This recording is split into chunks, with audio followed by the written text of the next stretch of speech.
The morning started like any other workday until my phone wouldn't stop ringing. One of my crew sounded panicked and said all our trucks were gone. At first, I thought it was a joke.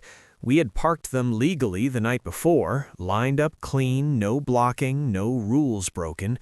When I reached the site, my stomach dropped. Every single work truck was missing, tools and materials gone with them. Then I saw her. Standing across the street with her arms crossed was the HOA president, smiling like she had just won something. She walked over and said, calm and proud, "Your ugly trucks were lowering property value. I had them towed." I told her those trucks were part of an active construction job. She didn't care.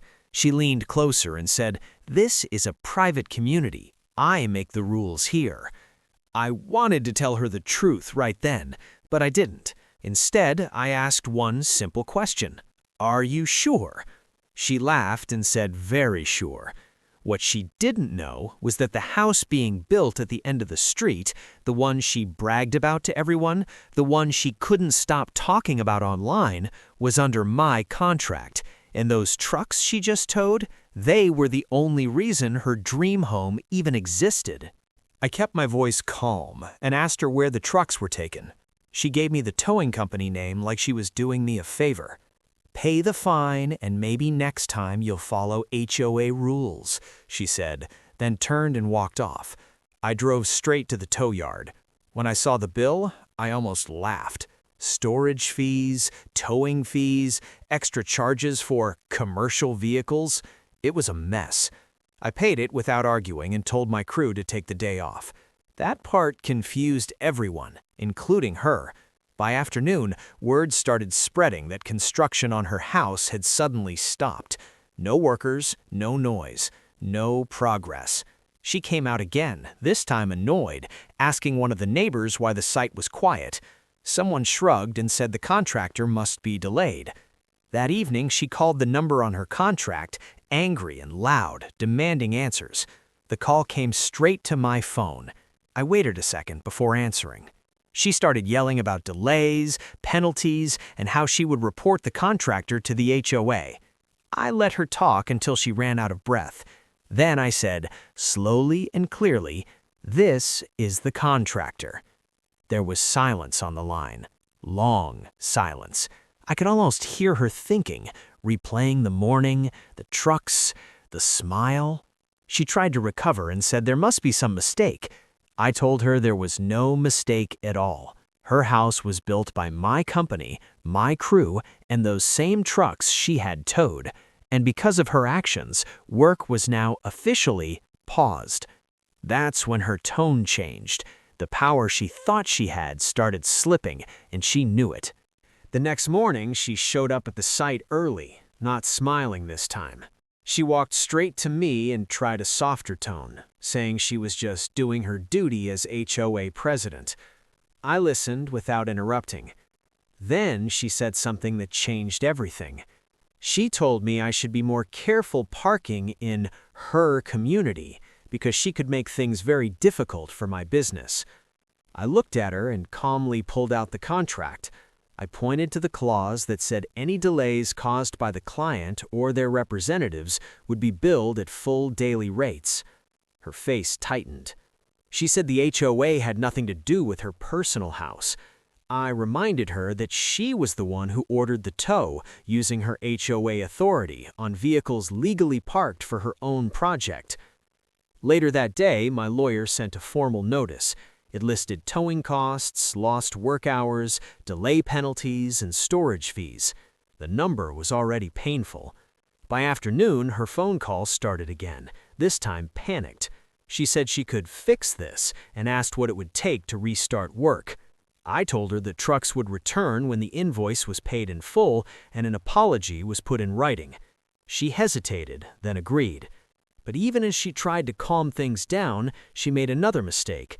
She complained to the HOA board about me, leaving a paper trail that proved she had abused her position. That single email would matter much more than she realized. By the end of the week, the board email came back to haunt her.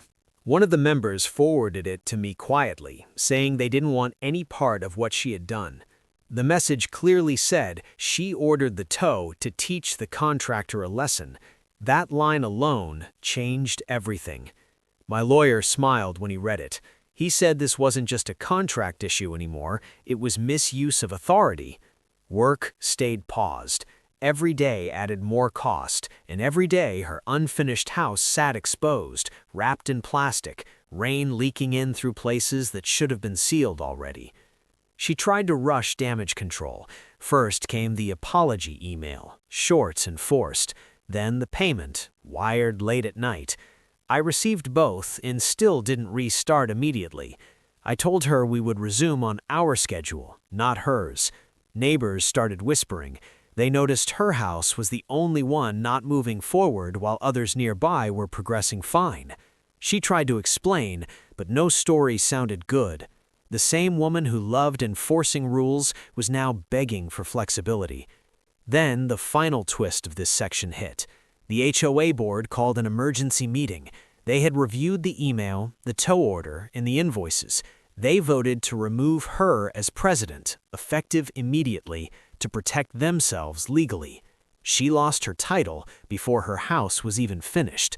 When she came to the site the next morning, she wasn't in charge of anything anymore. She stood there quietly while my trucks rolled back in, one by one, engines humming. I didn't say a word. I didn't need to. The sound of work starting again said everything.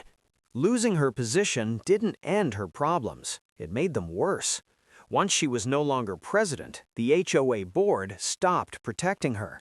They reviewed her contract like strangers, not allies. Small violations were suddenly noticed.